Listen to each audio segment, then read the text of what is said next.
एक समय की बात है, भगवान गौतम बुद्ध अपने शिष्यों के साथ बैठे हुए थे और उन्हें उपदेश दे रहे थे। तब उन्होंने अपने शिष्यों से कहा, क्रोध इंसान का सबसे बड़ा दुश्मन है। क्रोध करने वाला व्यक्ति खुद को तो हानि पहुंचाता ही है, लेकिन दूसरों को भी हानि पहुंचाता है। वह प्रतिशोध की आग में जलता है और अपने जीवन को बर्बाद करता है। उनके उपदेश खत्म हो जाने के बाद उनके शिष्यों में से एक शिष्य खड़ा होता है और उन्हें बोलता है, तू एक ढोंगी है। तेरी बातें मनुष्यों के रहन सहन से विपरीत है। तू जो भी कहता है उसे अपने जीवन में अनुसरण नहीं करता और दूसरों को यह सब करने को कहता है। जब उसका वह शिष्य गौतम बुद्ध को उल्टी सीधी बातें कह रहा था, तब गौतम बुद्ध ने कोई प्रतिक्रिया नहीं दी और वे शांत बैठे थे। लेकिन ऐसे में वह व्यक्ति और भी ज्यादा गुस्सा हो गया और गुस्से में आकर उसने गौतम बुद्ध के मुंह पर थूक दिया। इसके बाद भी महात्मा गौतम बुद्ध को गुस्सा नहीं आया और वे शांत थे।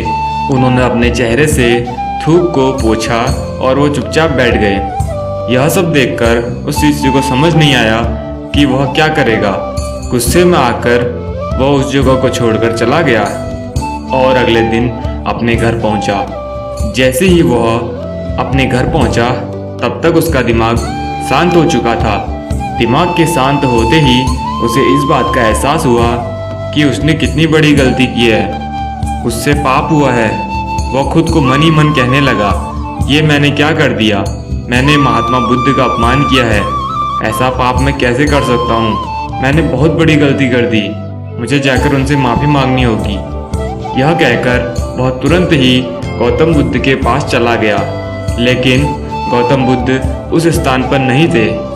ऐसे में वह शिष्य जगह जगह भटककर उन्हें खोजने लगा।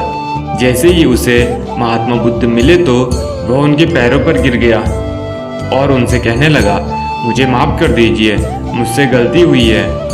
मैंने आपका अपमान किया है। मैंने बहुत बड़ा पाप किया है। यह सब देखकर गौतम बुद्ध ने उससे कहा, शांत हो जाओ, क्या बात है? मुझे बताओ, तुम कौन हो? गौतम बुद्ध के ये पूछने पर वह शिष्य चौंक गया। वह सोचने लगा कि महात्मा बुद्ध मुझे कैसे भूल सकते हैं? मैंने तो उनका अपमान किया था। यह सोचकर उसने महात्मा बुद्ध से पूछा, मैं वही शिष्य हूँ जिसने कल आपका अपमान किया था और आप इतनी जल्दी मुझे भूल गए? बुद्ध बोले, हमें कल की बातों को कल में ही छोड़ देना चाहिए। चाहे वो अच्छा हो या बुरा, उसके बारे में बार बार विचार नहीं करना चाहिए। मैं बीती हुई बातों को पीछे छोड़कर आगे चलता हूँ और ऐसा ही हम सबको भी करना चाहिए।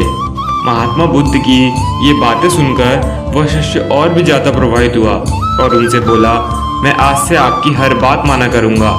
इस कहानी से हमें यह सीख मिलती है कि क्रोध करना इंसान के लिए सबसे खतरनाक है। यह मनुष्य का सबसे बड़ा दुश्मन है जो उसे बर्बाद कर सकता है। इसलिए मनुष्य को कभी भी क्रोध नहीं करना चाहिए। इस कहानी से हमें यह भी सीख मिलती है कि बीती हुई बातों को हमें भुलाकर आगे बढ़ना चाहिए।